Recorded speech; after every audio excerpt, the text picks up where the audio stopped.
Tuhan, hukumlah anak durhaka itu. Hukumlah dia.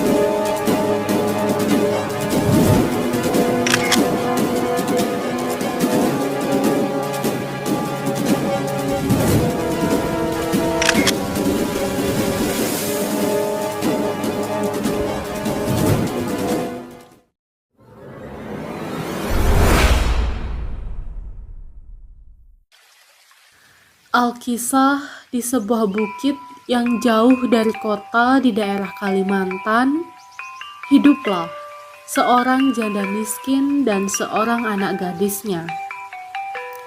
Anak gadis janda itu bernama Darmi. Rupanya sangat cantik jelita.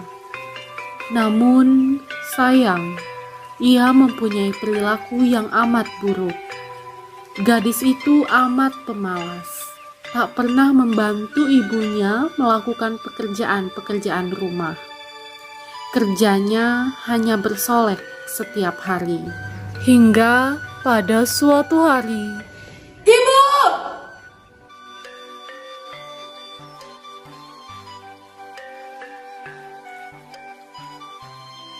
Bukankah aku sudah bilang, setiap aku bangun tidur, ibu harus menata kamar ini hingga rapi, menyediakan lulur, air hangat, dan minuman sari buah untukku. Kamu itu sudah besar, nak. Kamu bisa mengerjakan semua itu sendiri. Ibu kan tahu aku lagi sibuk. matahari mulai memancarkan sinarnya. Sang ibu mulai bersiap-siap untuk berangkat ke sawah untuk bekerja. Ia tidak lupa mengajak Darmi untuk membantunya di sawah.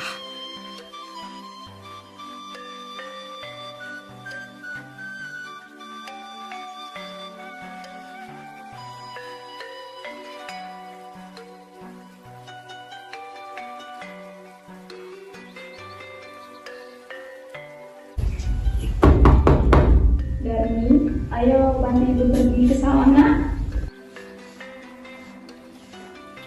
Tidak, Bu. Nanti kalau kulit dan kuku kotor gimana? Apa kamu tidak kasihan kepada ibu, nak? Ibu kan tahu aku lagi dandan.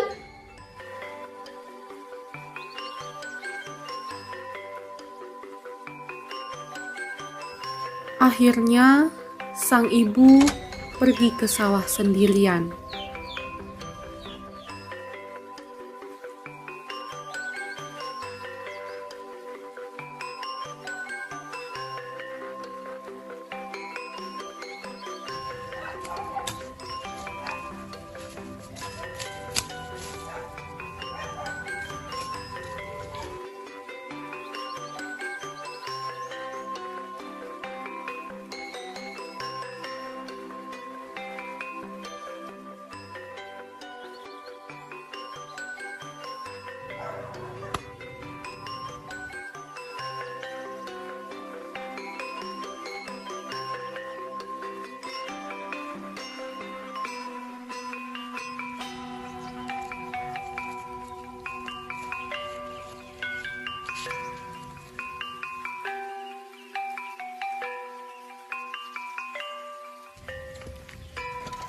Setelah ibu pulang dari sawah, Darmi langsung menghampirinya. Upahnya mana? Nah, ini dia. Jangan, nak. Uang itu untuk membeli beras. Bedakku habis, Bu. Mesti beli yang baru. Kamu itu bisa yang cuma minta aja, tidak mau bekerja. Meskipun marah, sang ibu tetap memberikan uang itu kepada Darmi.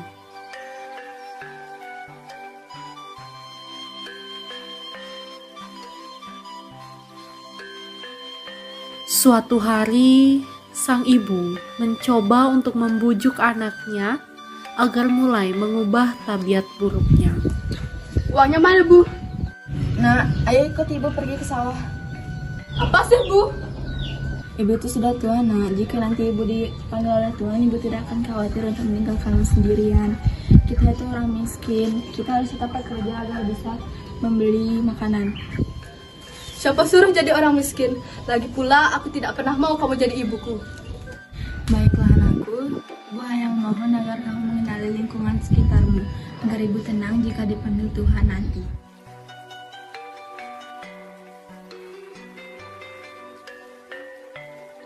Hari berganti hari, akhirnya sang anak mau menuruti kehendak ibunya. Ia tidak keberatan untuk kemanapun bersama sang ibu. Tapi anaknya ini mengajukan sebuah syarat bahwa ibunya tidak diperbolehkan untuk mengakui bahwa ia adalah ibunya di depan umum. Hingga pada suatu hari, anak gadis itu diajak ibunya turun ke desa untuk berbelanja di pasar yang letaknya jauh dari tempat tinggal mereka. Ketika mereka mulai memasuki desa, orang-orang desa memandangi mereka.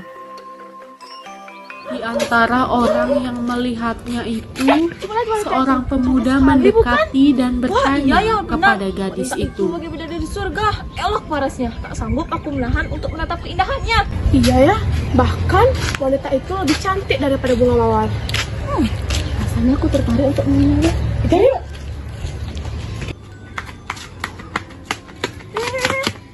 Siapa itu wanita yang di belakangnya? Ya, apa ya itu? Aku merasa kasihan kepada wanita tua yang di belakangnya. Apa mungkin dia itu... Jangan berpikir macam-macam deh. Mau kemana? Mau berkenalan dengannya. Aku ikut. Hai cantik, siapakah yang di belakangmu itu? Apakah dia ibumu? Bukan, dia itu budak. Yakin dia itu bukan ibumu? Bukan, sudah aku bilang dia itu bukan ibuku. Pergi sana. Astaga, kamu jangan seperti itu. Meskipun dia hanya seorang budak, setidaknya kamu hargai dia. Alangkah terlukanya sang ibu mendengar itu. Hatinya menangis, dan ia benar-benar tak berdaya menahan sakit hatinya.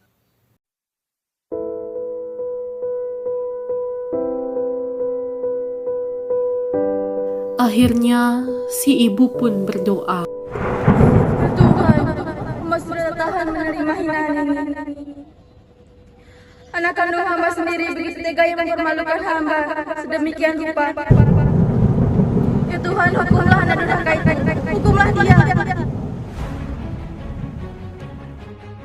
Oh ibu, ampunilah saya. Ampunilah kedurhakaan anakku selama ini. Ibu, ampunilah saya. Maafkan ibu. Ibu. Atas kekuasaan Tuhan yang Maha Esa, perlahan-lahan tubuh gadis durhaka itu berubah menjadi batu. Oleh karena itu, batu yang berasal dari gadis yang mendapat kutukan ibunya itu disebut batu menangis. Dari cerita rakyat Batu Menangis, kita semua dapat mengambil pelajaran bahwa kita sebagai seseorang anak, hendaknya kita harus berbakti kepada orang tua kita. Ibu adalah orang yang telah mengandung, melahirkan, dan merawat kita dengan penuh kasih sayang. Seperti apapun rupa orang tua kita, baik miskin ataupun kaya, mereka tetaplah orang tua kita yang harus kita hormati, sayangi, dan kita rawat dengan sepenuh hati. Hormatilah orang tuamu, nak, maka akan datang keberkahan di dalam hidupmu.